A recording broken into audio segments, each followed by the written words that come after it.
یعنی ان دنوں کا عمل وہ عام دنوں کے جہاد فی سبیل اللہ سے بھی افضل ہے۔ یہ بعض اہل علم نے سمجھ لیا اس سے، جبکہ یہ سمجھنا درست نہیں ہے۔ مسجد حرام کو آباد کرنے والے، حاجیوں کو پانی پلانے والے، یہ اللہ پر آخرت پر ایمان لا کر اللہ کی راہ میں جہاد کرنے والوں کے برابر نہیں ہو سکتے۔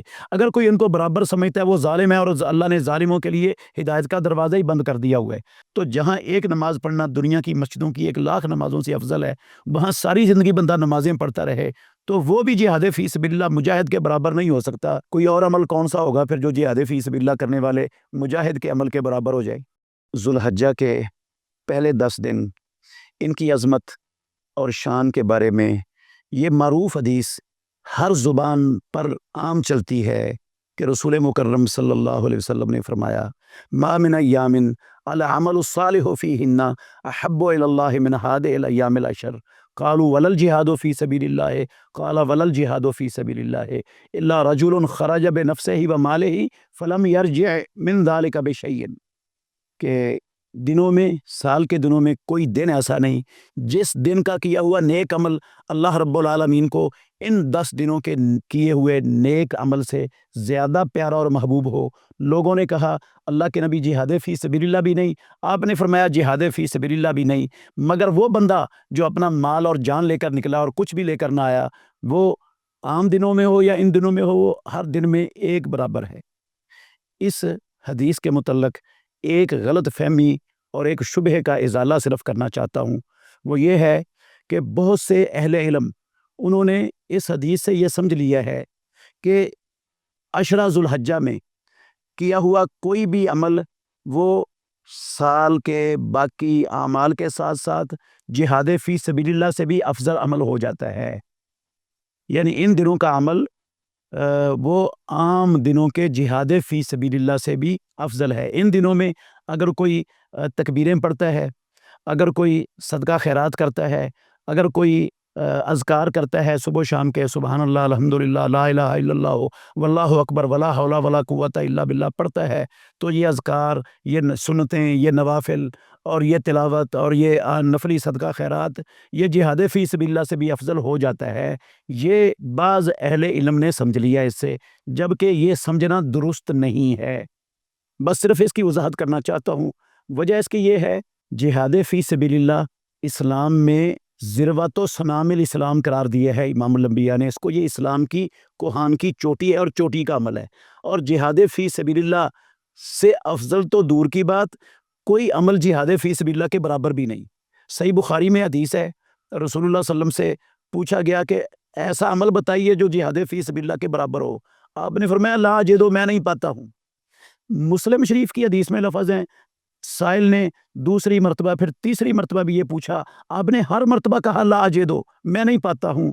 تو پھر اصرار کرنے پر آپ نے یہ بتایا کہ مجاہد فی سبیل اللہ کی مثال ایسی ہے جیسے کوئی بندہ مجاہد اپنے گھر سے نکلے اور وہ بھی اپنے گھر سے نکلے اور اپنی مسجد میں آ جائے اور نماز میں قیام ہی کرتا رہے، اکتائے ہی نہ، اور رودے ہی رکھتا رہے، ناگا ہی نہ کرے۔ تو صحابی نے کہا اللہ کے نبی اس کی کون طاقت رکھتا ہے؟ تو مطلب یہ تھا رسول اللہ صلی اللہ علیہ وسلم کا، اگر کوئی مسلسل مجاہد کے واپس آنے تک روزے نہیں رکھ سکتا، اور اگر مسلسل مصلے پر کھڑا ہو کر قیام نہیں کر سکتا، اکتاتا ہی نہیں ہے، تو پھر جہاد فی سبیل اللہ کے برابر بھی کوئی عمل نہیں ہو سکتا۔ قرآن مجید سے بھی یہ بات ثابت ہوتی ہے۔ اللہ نے فرمایا جعلتم سقایۃ الحاج و امارۃ المسجد الحرام کمن آمن باللہ والیوم الآخر وجاہد فی سبیل اللہ لا یستوون عند اللہ واللہ لا یہدی القوم الظالمین۔ کیا تم نے حاجیوں کو پانی پلانا اور تم نے مسجد حرام کو آباد کرنا، کیا اللہ اور اللہ کے رسول پر ایمان لانے والے اور جہاد کرنے والوں کے برابر سمجھ لیا ہے؟ لا یستوون عند اللہ، یہ مسجد حرام کو آباد کرنے والے، حاجیوں کو پانی پلانے والے، یہ اللہ پر آخرت پر ایمان لا کر اللہ کی راہ میں جہاد کرنے والوں کے برابر نہیں ہو سکتے۔ اگر کوئی ان کو برابر سمجھتا ہے وہ ظالم ہے، اور اللہ نے ظالموں کے لیے ہدایت کا دروازہ ہی بند کر دیا ہوا ہے۔ اب مسجد حرام کو آباد کرنے میں 5 وقت کی نماز بھی آتی ہے، جو وہاں ایک نماز پڑھنا دنیا کی ہر مسجد سے 1,00,000 نماز پڑھی ہوئی نمازوں سے افضل ہے۔ تو جہاں ایک نماز پڑھنا دنیا کی مسجدوں کی 1,00,000 نمازوں سے افضل ہے، وہاں ساری زندگی بندہ نمازیں پڑھتا رہے تو وہ بھی جہاد فی سبیل اللہ مجاہد کے برابر نہیں ہو سکتا، جہاد کے برابر عمل نہیں ہو سکتا۔ کوئی اور عمل کون سا ہوگا پھر جو جہاد فی سبیل اللہ کرنے والے مجاہد کے عمل کے برابر ہو جائے؟ تو یہ سب سے افضل عمل ہے۔ یہ جو حدیث ہے نا ما من ایام العمل الصالح، اور صحابہ نے کہا ودل جہاد ہو، اس کا مطلب ہے ہر عمل کا اسی عمل کے ساتھ دوسرے دنوں میں مقابلہ ہے۔ مطلب اس کا یہ ہے کہ ان دنوں کا جہاد عام دنوں کے جہاد سے افضل ہے، یہ مطلب ہے۔ عام دنوں کا جہاد ان دنوں کے جہاد کے برابر نہیں، عام دنوں کے نوافل ان دنوں کے نوافل کے برابر نہیں، عام دنوں کے فرائض ان دنوں کے فرائض کے برابر نہیں، عام دنوں کی تلاوت ان دنوں کی تلاوت کے برابر نہیں، عام دنوں کا صدقہ خیرات ان دنوں کے صدقہ خیرات کی برابر نہیں، عام دنوں کے جو اعمال ہیں وہ ان دنوں کے اعمال کے برابر نہیں۔ ان عملوں میں جہاد فی سبیل اللہ بھی ہے۔ صحابہ نے یہ سوال اس لیے کیا، وہ سمجھتے تھے جہاد فی سبیل اللہ جیسا تو عمل ہے ہی کوئی نہیں، اسلام میں سب سے بڑا عمل ہے۔ تو آپ نے فرمایا سب سے بڑا عمل ضرور ہے، لیکن عام دنوں کی بنسبت ان دنوں کا جہاد بھی، وہ عام دنوں کی جہاد بھی اللہ کو ان دنوں کے جہاد سے زیادہ پیارا نہیں ہے۔ آپ دیکھیں نا، غور کریں، کیا ان 10 دنوں کے نوافل عام دنوں کی فرضی نمازوں سے اللہ کو زیادہ پیارے ہو سکتے ہیں؟ کوئی بھی اس کا قائل نہیں ہے دنیا میں۔ کیا ان دنوں کے ذکر و اذکار عام دنوں کی فرضی نمازوں سے اللہ کو زیادہ پیارے ہو سکتے ہیں؟ کبھی بھی نہیں ہو سکتا۔